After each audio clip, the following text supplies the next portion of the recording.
லூக்கா அதிகாரம் 22. பஸ்கா எனப்பட்ட புளிப்பில்லாத அப்ப பண்டிகை சமீபமாயிற்று. அப்பொழுது பிரதான ஆசாரியரும் வேத பாரகரும் அவரை கொலை செய்யும்படி யோசித்து ஜனங்களுக்கு பயப்பட்டபடியினால் எவ்விதமாய் அப்படி செய்யலாம் என்று வகை தேடினார்கள். அப்பொழுது 12 ஒருவனாகிய ஸ்காரியோத் என்னும் மறுபெயர் கொண்ட யூதாசுக்குள் சாத்தான் புகுந்தான். அவன் பிரதான ஆசாரியர்களிடத்திலும் சேனை தலைவர்களிடத்திலும் போய் அவரை காட்டிக் கொடுக்கும் வகையை குறித்து அவர்களோட ஆலோசனை பண்ணினான். அவர்கள் சந்தோஷப்பட்டு அவனுக்கு பணம் கொடுக்க உடன்பட்டார்கள். அதற்கு அவன் சம்மதித்து ஜன கூட்டமில்லாத வேளையில் அவரை அவர்களுக்கு காட்டிக் கொடுக்கும்படி சமயம் தேடினான். பஸ்காவை பலியிட வேண்டிய புளிப்பில்லாத அப்ப பண்டிகை நாள் வந்தது. அப்பொழுது அவர் பேதுருவையும் யோவானையும் அழைத்து, நாம் பஸ்காவை புசிக்கும்படி நீங்கள் போய் அதை நமக்கு ஆயத்தம் பண்ணுங்கள் என்றார். அதற்கு அவர்கள், நாங்கள் அதை எங்கே ஆயத்தம் பண்ணும்படி சித்தமாய் இருக்கிறீர் என்று கேட்டார்கள். அதற்கு அவர், நீங்கள் நகரத்தில் பிரவேசிக்கும் போது தண்ணீர் குடம் சுமந்து வருகிற ஒரு மனுஷன் உங்களுக்கு எதிர்படுவான். நீங்கள் அவனுக்கு பின் சென்று அவன் போகும் வீட்டிற்குள் நீங்களும் போய் அந்த வீட்டெஜமானை நோக்கி, நான் என் சீஷரோடு கூட பஸ்காவை புசிக்கிறதற்கு தகுதியான இடம் எங்கே என்று போதகர் உம்மிடத்தில் கேட்க சொன்னார் என்று சொல்லுங்கள். அவன் கம்பள முதலானவைகள் விரித்திருக்கிற மேல் வீட்டிலுள்ள ஒரு பெரிய அறையை உங்களுக்கு காண்பிப்பான். அங்கே ஆயத்தம் பண்ணுங்கள் என்று சொல்லி அனுப்பினார். அவர்கள் போய் தங்களிடத்தில் அவர் சொன்னபடியே கண்டு பஸ்காவை ஆயத்தம் பண்ணினார்கள். வேலை வந்தபோது அவரும் அவருடனே கூட 12 அப்போஸ்தலரும் பந்தி இருந்தார்கள். அப்பொழுது அவர் அவர்களை நோக்கி, நான் பாடுபடுகிறதற்கு முன்னே உங்களுடனே கூட இந்த பஸ்காவை புசிக்க மிகவும் ஆசையாயிருந்தேன். தேவனுடைய ராஜ்யத்திலே இது நிறைவேறும் அளவும் நான் இனி இதை புசிப்பதில்லை என்று உங்களுக்கு சொல்லுகிறேன் என்று சொல்லி அவர் பாத்திரத்தை எடுத்து ஸ்தோத்திரம் பண்ணி, நீங்கள் இதை வாங்கி உங்களுக்குள்ளே பங்கிட்டுக் கொள்ளுங்கள். தேவனுடைய ராஜ்யம் வருமளவும் நான் திராட்சை பழரசத்தை பானம் பண்ணுவதில்லை என்று உங்களுக்கு சொல்லுகிறேன் என்றார். பின்பு அவர் அப்பத்தை எடுத்து ஸ்தோத்திரம் பண்ணி அதை பிட்டு அவர்களுக்கு கொடுத்து, இது உங்களுக்காக கொடுக்கப்படுகிற என்னுடைய சரீரமாய் இருக்கிறது, என்னை நினைவு கூறும்படி இதை செய்யுங்கள் என்றார். போஜனம் பண்ணின பின்பு அவர் அந்தபடியே பாத்திரத்தையும் கொடுத்து, இந்த பாத்திரம் உங்களுக்காக சிந்தப்படுகிற என்னுடைய இரத்தத்தினால் ஆகிய புதிய உடன்படிக்கையாய் இருக்கிறது என்றார். பின்பு, இதோ என்னை காட்டி கொடுக்கிறவனுடைய கை என்னுடனே கூட பந்தியில் இருக்கிறது. தீர்மானிக்கப்பட்டபடியே மனுஷகுமாரன் போகிறார். ஆனாலும் அவரை காட்டி கொடுக்கிற மனுஷனுக்கு ஐயோ என்றார். அப்பொழுது அவர்கள், நம்மில் யார் அப்படி செய்வான் என்று தங்களுக்குள்ளே விசாரிக்க தொடங்கினார்கள். அன்றியும் தங்களில் எவன் பெரியவனா இருப்பான் என்று அவர்களுக்குள்ளே வாக்குவாதம் உண்டாயிற்று.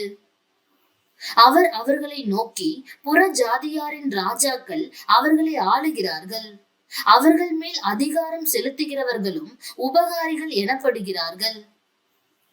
உங்களுக்குள்ளே அப்படி இருக்கக்கூடாது. உங்களில் பெரியவன் சிறியவனை போலவும் தலைவன் பணிவிடைக்காரனை போலவும் இருக்க கடவன். பந்தி இருக்கிறவனோ பணிவிடை செய்கிறவனோ எவன் பெரியவன்? பந்தி இருக்கிறவன் அல்லவா? அப்படி இருந்தும் நான் உங்கள் நடுவிலே பணிவிடைக்காரனை போல் இருக்கிறேன். மேலும் எனக்கு நேரிட்ட சோதனைகளில் என்னோட கூட நிலைத்திருந்தவர்கள் நீங்களே. ஆகையால் என் பிதா எனக்கு ஒரு ராஜ்யத்தை ஏற்படுத்தினது போல நானும் உங்களுக்கு ஏற்படுத்துகிறேன். நீங்கள் என் ராஜ்யத்திலே என் பந்தியில் போஜனபானம் பண்ணி இஸ்ரவேலின் 12 கோத்திரங்களையும் நியாயம் தீர்க்கிறவர்களாய் சிங்காசனங்களின் மேல் உட்காருவீர்கள் என்றார். பின்னும் கர்த்தர், சீமோனே, சீமோனே, இதோ கோதுமையை சுலக்கினால் புடைக்கிறது போல சாத்தான் உங்களை புடைக்கிறதற்கு உத்தரவு கேட்டுக்கொண்டான். நானோ உன் விசுவாசம் ஒழிந்து போகாதபடிக்கு உனக்காக வேண்டிக் கொண்டேன். நீ குணப்பட்ட பின்பு உன் சகோதரரை ஸ்திரப்படுத்து என்றார். அதற்கு அவன், ஆண்டவரே, காவலிலும் சாவிலும் உம்மை பின்பற்றி வர ஆயத்தமாய் இருக்கிறேன் என்றான். அவர் அவனை நோக்கி, பேதுருவே, இன்றைக்கு சேவல் கூவுகிறதற்கு முன்னே நீ என்னை அறிந்திருக்கிறதை 3 தரம் மறுதலிப்பாய் என்று உனக்கு சொல்லுகிறேன் என்றார். பின்னும் அவர் அவர்களை நோக்கி, நான் உங்களை பணப்பையும் சாமான் பையும் பாத ரட்சிகளும் இல்லாமல் அனுப்பின போது ஏதாகிலும் உங்களுக்கு குறைவாய் இருந்ததா என்றார். அவர்கள், ஒன்றும் குறைவாய் இருந்ததில்லை என்றார்கள். அதற்கு அவர், இப்பொழுதோ பணப்பையும் சாமான் பையும் உடையவன் அவைகளை எடுத்துக்கொள்ள கடவன். பட்டயம் இல்லாதவன் தன் வஸ்திரத்தை விற்று ஒன்றை கொள்ள கடவன். அக்கிரமக்காரரில் ஒருவனாக எண்ணப்பட்டார் என்று எழுதியிருக்கிற வாக்கியம் என்னிடத்தில் நிறைவேற வேண்டியதென்று உங்களுக்கு சொல்லுகிறேன். என்னை பற்றிய காரியங்கள் முடிவு பெறும் காலம் வந்திருக்கிறது என்றார். அதற்கு அவர்கள், ஆண்டவரே, இதோ இங்கே 2 பட்டயம் இருக்கிறது என்றார்கள். அவர், போதும் என்றார். பின்பு அவர் புறப்பட்டு வழக்கத்தின்படியே ஒலிவமலைக்கு போனார். அவருடைய சீஷரும் அவரோட கூட போனார்கள். அவ்விடத்தில் சேர்ந்த பொழுது அவர் அவர்களை நோக்கி, நீங்கள் சோதனைக்குட்படாதபடிக்கு ஜெபம் பண்ணுங்கள் என்று சொல்லி அவர்களை விட்டு கல்லெறி தூரம் அப்புறம் போய் முழங்கால் படியிட்டு, பிதாவே, உமக்கு சித்தமானால் இந்த பாத்திரம் என்னை விட்டு நீங்கும்படி செய்யும். ஆயினும் என்னுடைய சித்தத்தின்படி அல்ல, உம்முடைய சித்தத்தின்படியே ஆக கடவுது என்று ஜெபம் பண்ணினார். அப்பொழுது வானத்திலிருந்து ஒரு தூதன் தோன்றி அவரை பலப்படுத்தினான்.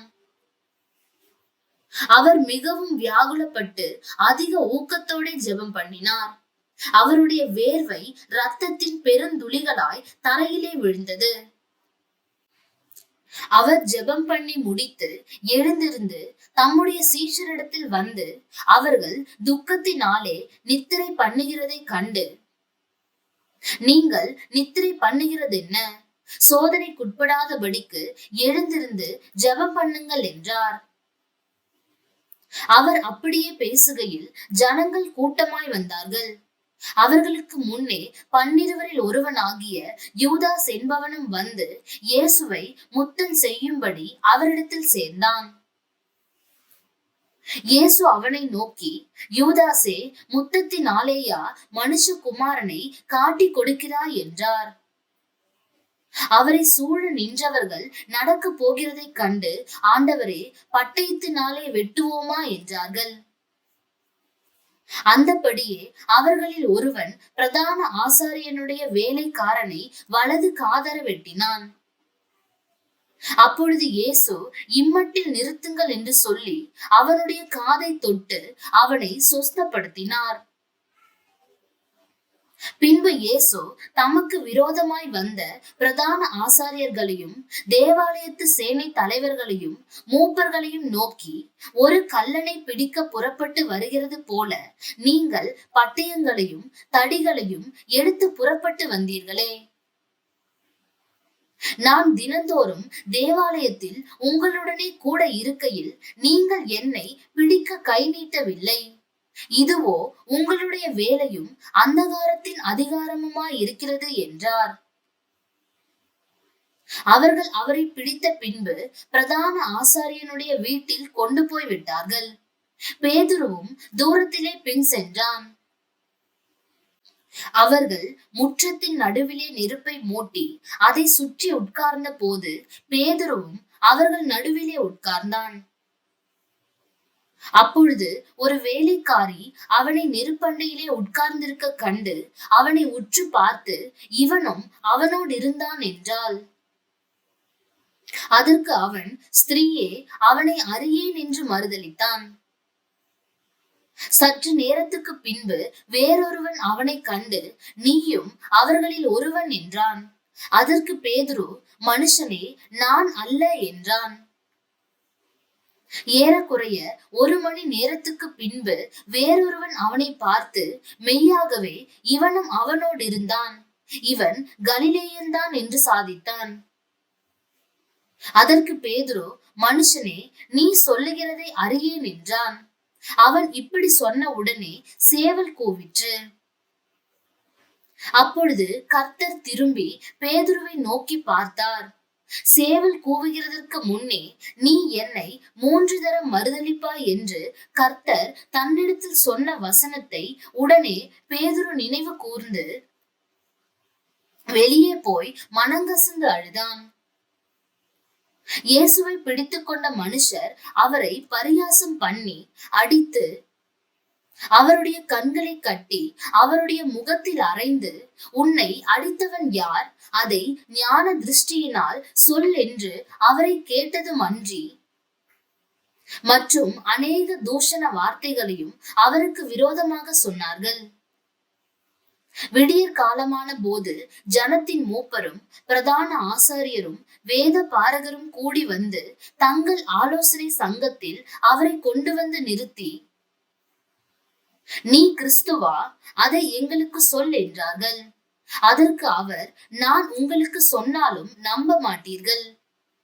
நான் உங்களிடத்தில் வினாவினாலும் எனக்கு மாறுத்தரம் சொல்ல மாட்டீர்கள். என்னை விடுதலை பண்ணவும் மாட்டீர்கள். இது முதல் மனுஷகுமாரன் சர்வ வல்லமையுள்ள தேவனுடைய வலது பாரிசத்தில் வீற்றிருப்பார் என்றார். அதற்கு அவர்கள் எல்லாரும், அப்படியானால் நீ தேவனுடைய குமாரனா என்று கேட்டார்கள். அதற்கு அவர், நீங்கள் சொல்லுகிறபடியே நான் அவர்தான் என்றார். அப்பொழுது அவர்கள், இனி வேறு சாட்சி நமக்கு வேண்டுவதென்ன? நாமே இவனுடைய வாயினாலே கேட்டோமே என்றார்கள். அதிகாரம் 23.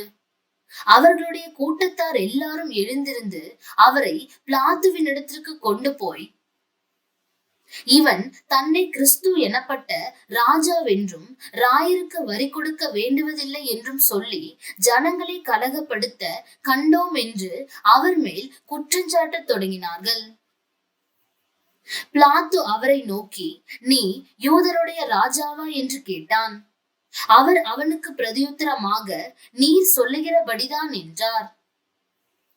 அப்பொழுது பிலாத்து பிரதான ஆசாரியர்களையும் ஜனங்களையும் நோக்கி, இந்த மனுஷனிடத்தில் நான் ஒரு குற்றத்தையும் காணவில்லை என்றான். அதற்கு அவர்கள், இவன் கலிலேயா நாடு தொடங்கி இவ்விடம் வரைக்கும் யூதேயா தேசமெங்கும் உபதேசம் பண்ணி ஜனங்களை கலகப்படுத்துகிறான் என்று வைராகியத்தோடே சொன்னார்கள். கலிலேயா என்பதை பிலாத்து கேட்ட பொழுது, இந்த மனுஷன் கலிலேயனா என்று விசாரித்து அவர் ஏரோதின் அதிகாரத்துக்குள்ளானவர் என்றறிந்து அந்நாட்களில் எருசலேமிலே வந்திருந்த ஏரோதுவினிடத்திற்கு அவரை அனுப்பினான். ஏரோது இயேசுவை குறித்து அநேக காரியங்களை கேள்விப்பட்டிருந்ததினாலும் அவரால் செய்யப்படும் அடையாளத்தை பார்க்க வேண்டும் என்று விரும்பி இருந்ததினாலும் அவரை காணும்படி வெகு நாளாய் ஆசை கொண்டிருந்தான். அந்தபடி அவரை கண்டபோது மிகவும் சந்தோஷப்பட்டு அநேக காரியங்களை குறித்து அவரிடத்தில் வினாவினான். அவர் மறுமொழியாக அவனுக்கு ஒன்றும் சொல்லவில்லை. பிரதான ஆசாரியரும் வேத பாரகரும் அவர் மேல் பிடிவாதமாய் குற்றஞ்சாட்டிக் கொண்டே நின்றார்கள். அப்பொழுது ஏரோது தன் போர் சேவகரோடு கூட அவரை நிந்தித்து பரியாசம் பண்ணி மினுக்கான வஸ்திரத்தை அவருக்கு உடுத்தி அவரை திரும்ப பிலாத்துவினிடத்திற்கு அனுப்பினான். முன்னே ஒருவருக்கொருவர் பகைவராய் இருந்த பிலாத்துவும் ஏரோதும் அன்றைய தினம் சிநேகிதரானார்கள். பிலாத்து பிரதான ஆசாரியர்களையும் அதிகாரிகளையும் ஜனங்களையும் கூடிவர செய்து அவர்களை நோக்கி, ஜனங்களை கலகத்துக்கு தூண்டி விடுகிறவனாக இந்த மனுஷனை என்னிடத்தில் கொண்டு வந்தீர்கள். நான் உங்களுக்கு முன்பாக விசாரித்த போது இவன் மேல் நீங்கள் சாட்டுகிற குற்றங்களில் ஒன்றையும் நான் இவனிடத்தில் காணவில்லை. உங்களை ஏரோதினிடத்திற்கும் அனுப்பினேன். அவரும் இவனிடத்தில் குற்றம் காணவில்லை. மரணத்துக்கு ஏதுவாக இவன் ஒன்றும் செய்யவில்லையே. ஆனபடியால் இவனை தண்டித்து விடுதலையாக்குவேன் என்றான். பண்டிகை தோறும் அவர்களுக்கு ஒருவனை அவன் விடுதலையாக்குவது அவசியமாய் இருந்தபடியால் அப்படி சொன்னான். ஜனங்கள் எல்லோரும் அதை கேட்டு, இவனை அகற்றும், பரபாசை எங்களுக்கு விடுதலையாக்கும் என்று சத்தமிட்டு கேட்டார்கள். அந்த பரபாஸ் என்பவன் நகரத்தில் நடந்த ஒரு கலகத்தின் நிமித்தமும் கொலைபாதகத்தின் நிமித்தமும் காவலிலே வைக்கப்பட்டிருந்தான்.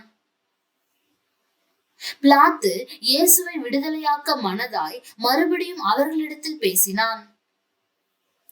அவர்களோ அவனை சிலுவையில் அறையும், சிலுவையில் அறையும் என்று கூக்குரலிட்டார்கள். அவன் மூன்றாம் தரம் அவர்களை நோக்கி, ஏன் இவன் என்ன பொல்லாப்பு செய்தான்? மரணத்துக்கு ஏதுவான குற்றம் ஒன்றும் இவனிடத்தில் நான் காணவில்லையே. ஆகையால் நான் இவனை தண்டித்து விடுதலையாக்குவேன் என்றான். அப்படி இருந்தும் அவரை சிலுவையில் அறைய வேண்டுமென்று அவர்கள் உரத்த சத்தத்தோடு கேட்டுக்கொண்டே இருந்தார்கள். அவர்களும் பிரதான ஆசாரியரும் இட்ட சத்தம் மேற்கொண்டது. அப்பொழுது அவர்கள் கேட்டுக்கொண்டபடியே ஆகட்டும் என்று பிலாத்து தீர்ப்பு செய்து, கலகத்தின் நிமித்தமும் கொலைபாதகத்தின் நிமித்தமும் காவலில் போடப்பட்டிருந்தவனை அவர்கள் கேட்டுக்கொண்டபடியே விடுதலையாக்கி இயேசுவையோ அவர்கள் இஷ்டத்துக்கு ஒப்பு கொடுத்தான்.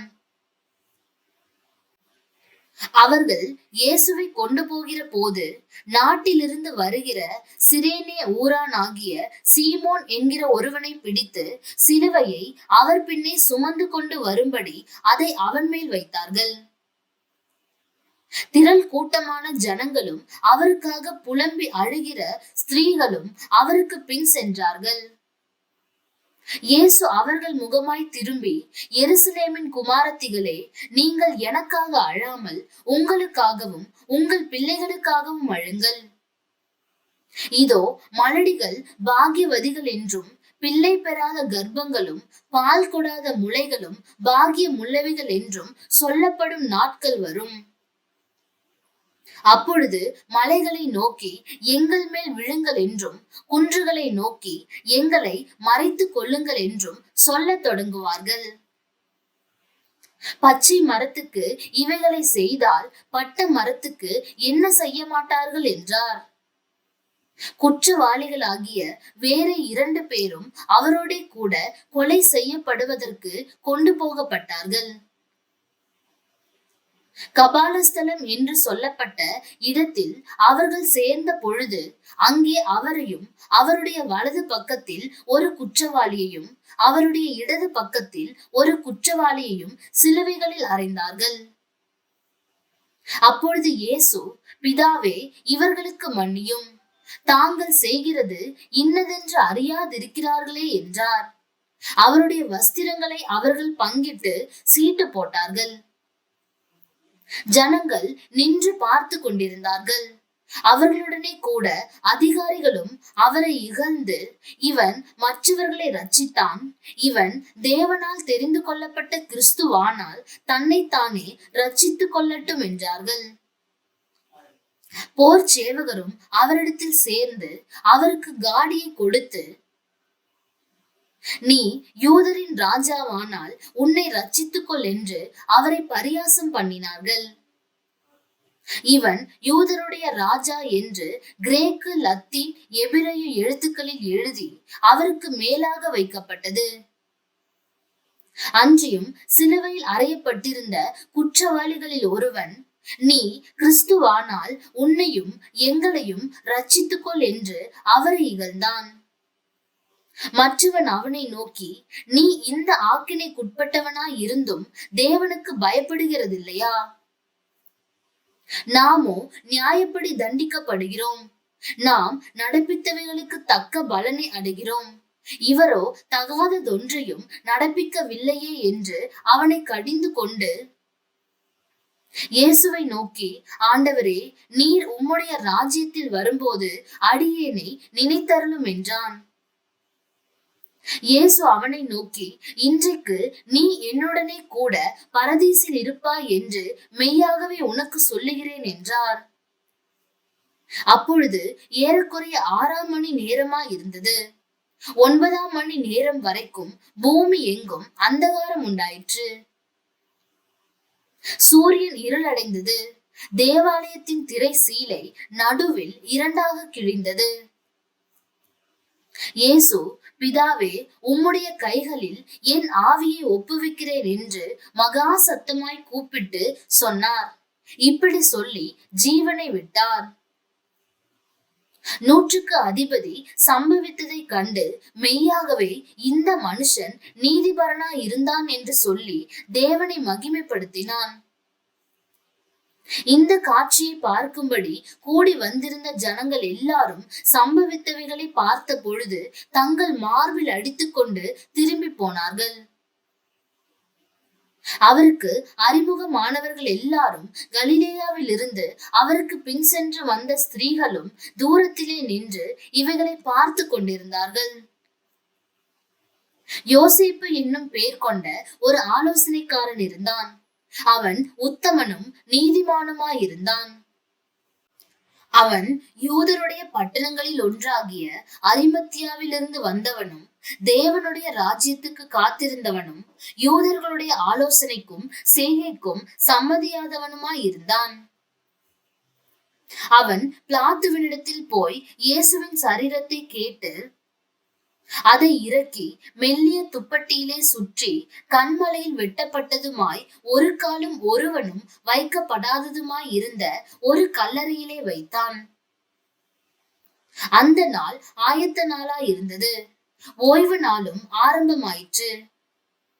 கலிலேயாவில் இருந்து அவருடனே கூட வந்திருந்த ஸ்திரீகளும் பின் சென்று கல்லறையையும் அவருடைய சரீரம் வைக்கப்பட்ட விதத்தையும் பார்த்து திரும்பி போய் கந்த வர்க்கங்களையும் பரிமள தைலங்களையும் ஆயத்தம் பண்ணி கற்பனையின்படியே ஓய்வு நாளில் ஓய்ந்திருந்தார்கள். அதிகாரம் 24. வாரத்தின் முதலாம் நாள் அதிகாலையிலே தாங்கள் ஆயத்தம் பண்ணின கந்த வர்க்கங்களை அவர்கள் எடுத்துக்கொண்டு வேறு சில ஸ்திரீகளோடும் கூட கல்லறையினிடத்தில் வந்தார்கள்.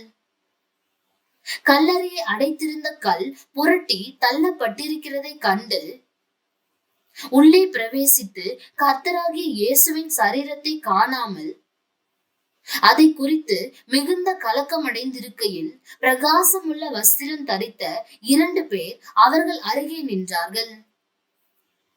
அந்த ஸ்திரீகள் பயப்பட்டு தலை கவிழ்ந்து தரையை நோக்கி நிற்கையில் அந்த 2 பேரும் அவர்களை நோக்கி, உயிரோடு இருக்கிறவரை நீங்கள் மரித்தோரிடத்தில் தேடுகிறதென்ன? அவர் இங்கே இல்லை, அவர் உயிர் தெழுந்தார். மனுஷகுமாரன் பாவிகளான மனுஷர் கைகளில் ஒப்பு கொடுக்கப்படவும் சிலுவையில் அறையப்படவும் 3ஆம் நாளில் எழுந்திருக்கவும் வேண்டும் என்பதாக அவர் கலிலேயாவில் இருந்த காலத்தில் உங்களுக்கு சொன்னதை நினைவு கூறுங்கள் என்றார்கள். அப்பொழுது அவர்கள் அவருடைய வார்த்தைகளை நினைவு கூர்ந்து கல்லறையை விட்டு திரும்பி போய் இந்த சங்கதிகள் எல்லாவற்றையும் 11 மற்றெல்லாருக்கும் அறிவித்தார்கள்.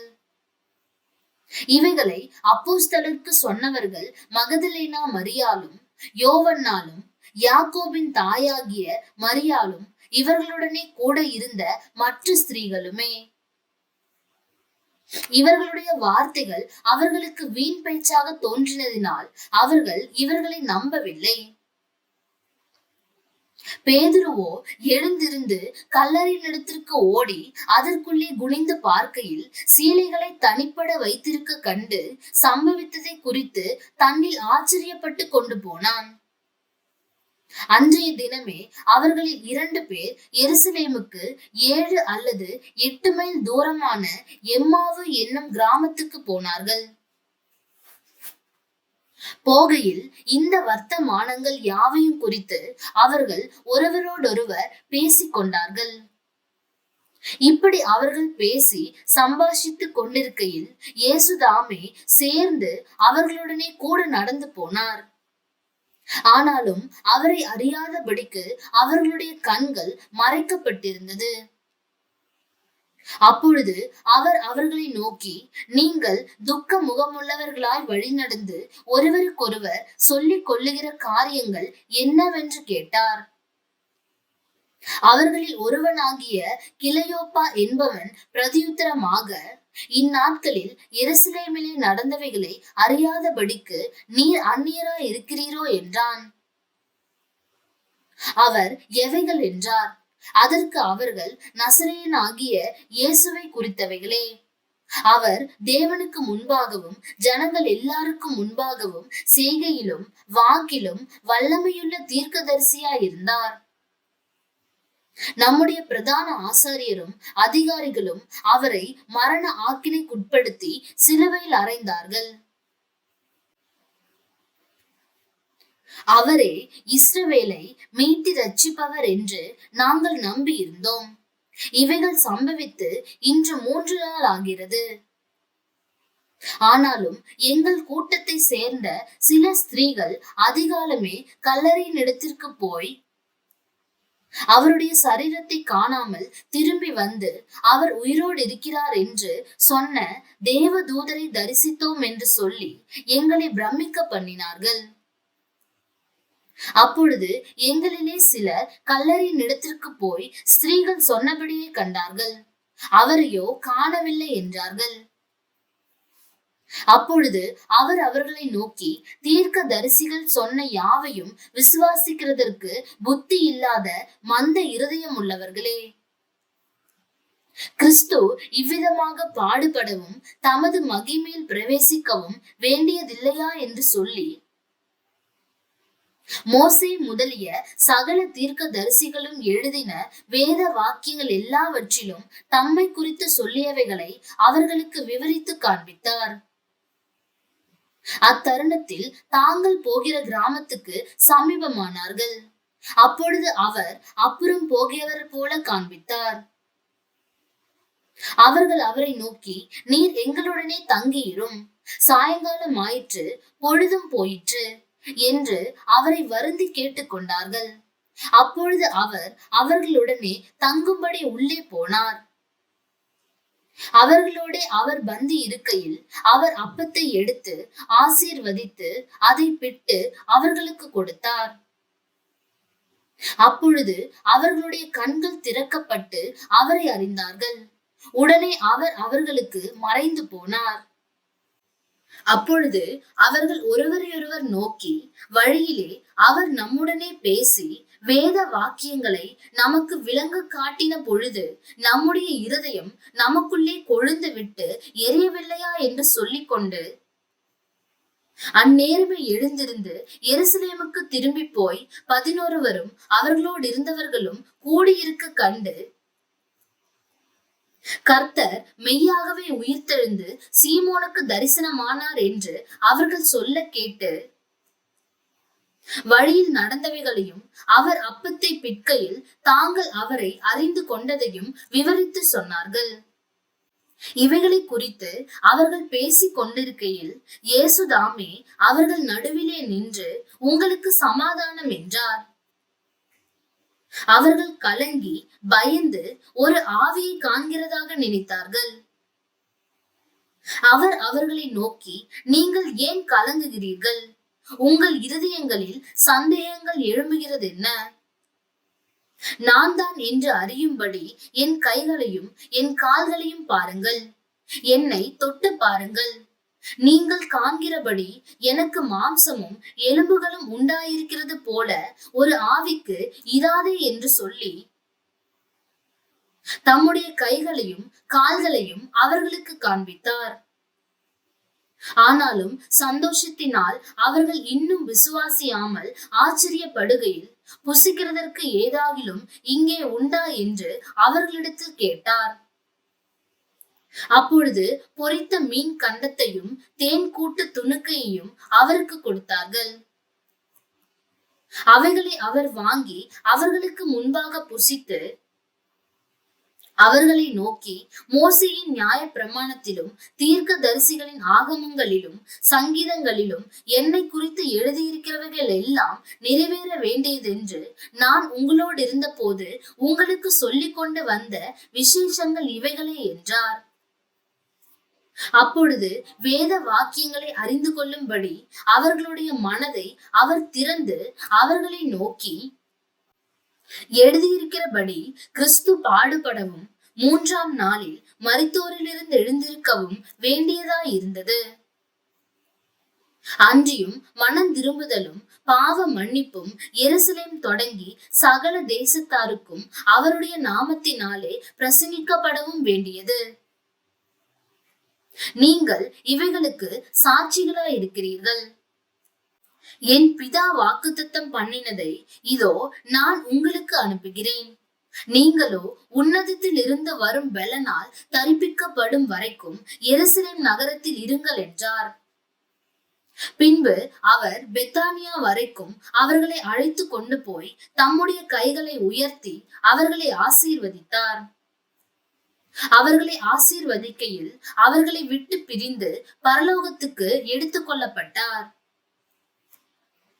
அவர்கள் அவரை பணிந்து கொண்டு மிகுந்த சந்தோஷத்தோட எருசலேமுக்கு திரும்பி வந்து நாடோறும் தேவாலயத்திலே தேவனை புகழ்ந்து துதித்துக் கொண்டிருந்தார்கள்.